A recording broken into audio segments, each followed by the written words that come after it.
You so much আমাকে এখানে থাকতে দেওয়ার জন্য। আমি কি করলাম বলো তো? যা করার উপরওয়ালাই করেছেন।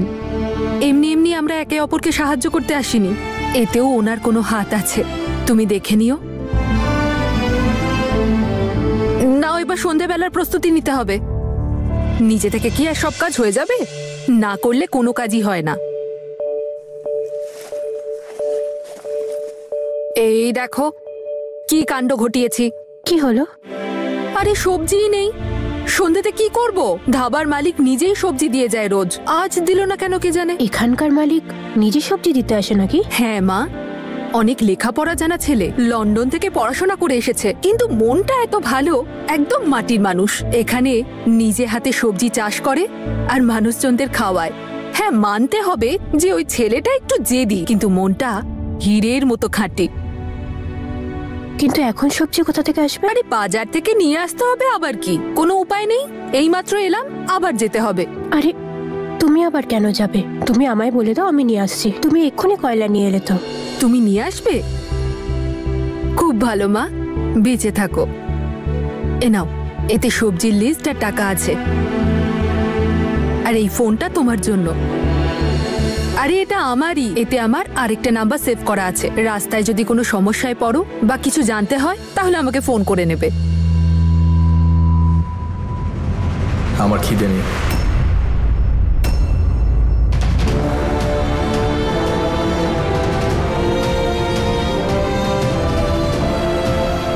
I am so sorry. জানি না কি করে এত বড় ভুল করে ফেললাম আমি। আসলে আমি নম্রতার কথাটা। কোনো ব্যাপার না, কিছু যায় আসে না।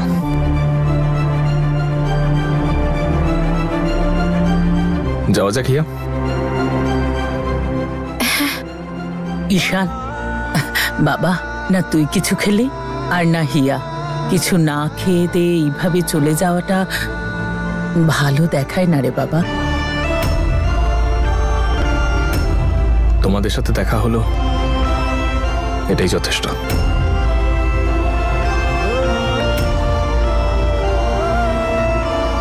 দিদা, দাদু, অনেক দেরি হয়ে গেছে। ঈশানকে আমার কাজে বেরোতে হবে, তাই পরে আসবো তোমাদের সঙ্গে দেখা করতে। ভালো থেকো।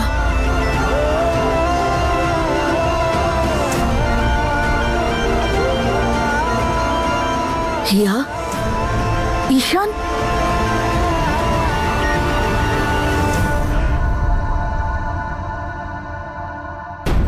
তোর মম তোর ভালোবাসা তোকে ফিরিয়ে দিয়েছে, কিন্তু তোর ভালোবাসাকে আমি কখনো তোর হতে দেব না। ঈশান সারা জীবন নম্রতার স্মৃতিতেই বাঁচবে, আর তুই ওর পাশে থাকা ছাড়া আর কিছুই করতে পারবি না।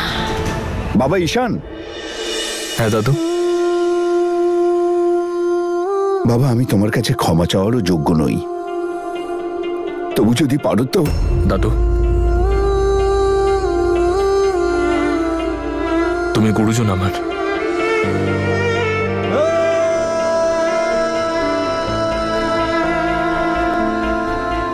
গুরুজন হিসেবে একটা কথা বলতে চাই তোমাকে। এবার স্বাভাবিক হয়ে যাও তুমি। জীবন তো এমনই হয় বাবা, কখনো মনের মতো, কখনো বা উল্টো। যখন আমরা কিছু না পাই না, তখন বুঝে নিতে হবে যে সেটা হয়তো আমার কপালে ছিল না। সেটা জীবন থেকে সরে যাওয়াটাই হয়তো ভালো।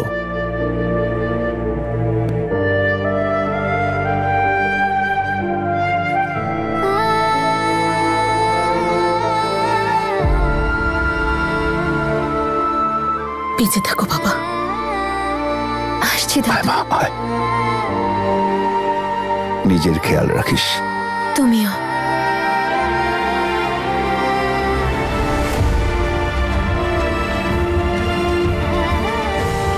নিজের খেয়াল রাখিস মা। তুমিও নিজের খেয়াল রেখো। বাই।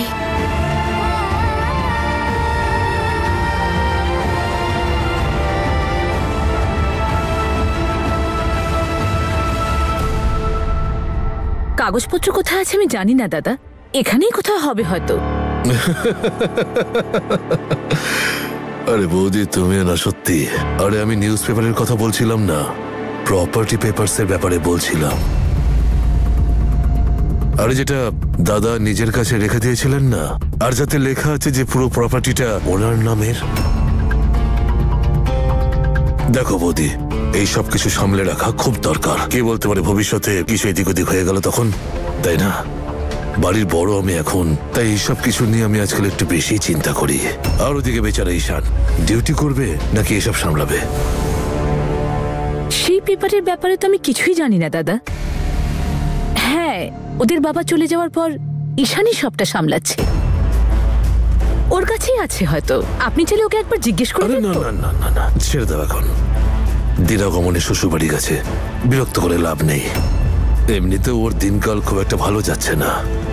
বাদ দাও, পরে কথা বলা যাবে। ম্যাডাম, আপনার দরজাটা একবার দেখে নিন গিয়ে। হ্যাঁ, আমি যাচ্ছি। আচ্ছা।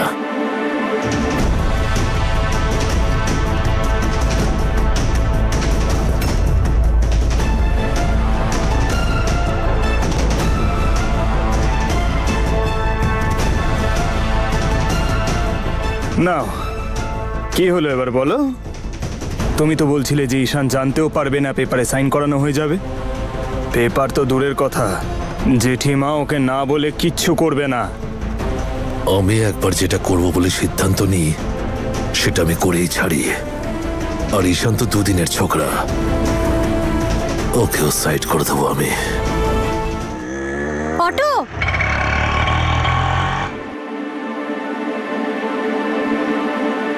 চলুন দাদা। তুমি তুমি আমি বলেছিলাম না আমার থেকে দূরে থাকবে। I C.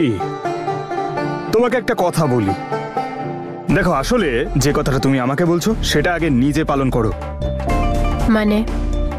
মানে এটাই, এখানে তুমি শুধু এই একটাই অটো দেখতে পেলে? এই প্রশ্নটা তো আমিও তোমায় করতে পারি। হ্যাঁ, কিন্তু আমি আগে জিজ্ঞেস করেছি। চলো নামো এখান থেকে, তাড়াতাড়ি যাও।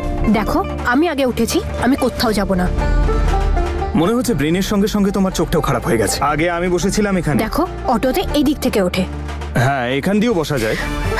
হোয়াটএভার, আগে আমি বসেছি, তাই প্লিজ নেমে যাও। আগে আমি বসেছিলাম, প্লিজ নামো। প্রথমে আমি উঠেছি। আমি বসেছিলাম। আমি আমি আমি আমি আমি দাদা, আপনি বলুন আগে কে বসেছিল? আমি কিছুই দেখিনি, মায়ের দিব্যি বলছি। আপনারা টস করে নিন আর সিদ্ধান্ত নিয়ে নিন। Nice idea. ব্রেইনই নেই, কয়েন কি করে থাকবে? দেখো, হেড পড়লে আমি বসবো, টেল পড়লে তুমি নামবে। ও হ্যালো, সরি, রং নাম্বার। চুপচাপ অটো থেকে নেমে যাও। দাদা, এ কিন্তু বদমাইশ, কালকে থেকে আমাকে ফলো করছে।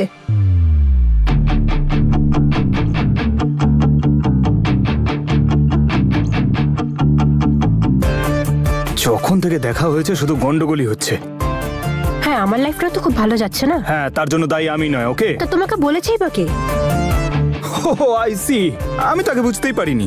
দাদা, এই মেয়েটা আপনাকে কিছু বলছে, কিছু উত্তর দিন। ওর জীবনে ভালো কিছু ঘটছে না। সব ঠিক হয়ে যাবে ম্যাডাম, ওপরওয়ালা সব ঠিক করে দেবেন। চলো, গুড উইশেস পেয়ে গেছো, এবার নেমে পড়ো। আমি কোথাও যাব না, আমি আগে এই অটোতে উঠেছি আর আমি এই অটোতেই যাব। ঠিক আছে, আমিও অটোতে প্রথম বসেছিলাম, আমিও এই অটোতেই যাব। দাদা, এই নিন টাকা, আর চালু করুন।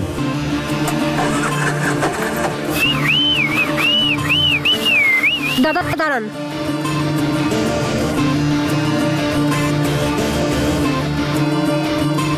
ইডিয়েট একটা, বদমাইশ। জানি না নিজেকে কি মনে করে। চলুন দাদা।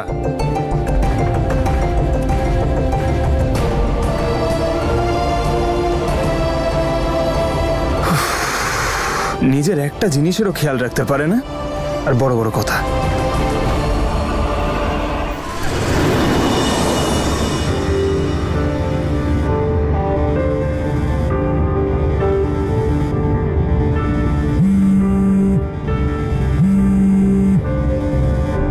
বলো। জয় হিন্দ স্যার। জয় হিন্দ স্যার, একটা নম্বর নোট করুন। 1 মিনিট, নাম্বার এবার বলো। PB02XY 1856। 1856, ইয়েস। কি হয়েছে? স্যার, জিপিএস থেকে জানা যাচ্ছে যে এই ট্রাক আপনার লোকেশনের আশেপাশেই আছে। ওই ট্রাকে যারা রয়েছে তাদের এই মুহূর্তে অ্যারেস্ট করুন। ইনফরমেশন পাওয়া গেছে স্যার, ওই ট্রাকে ইলিগাল ওয়েপন রয়েছে। ওদের যত তাড়াতাড়ি সম্ভব ধরতে হবে স্যার। ঠিক আছে, ওকে।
কেটে তুই? আমি এসপি ঈশান।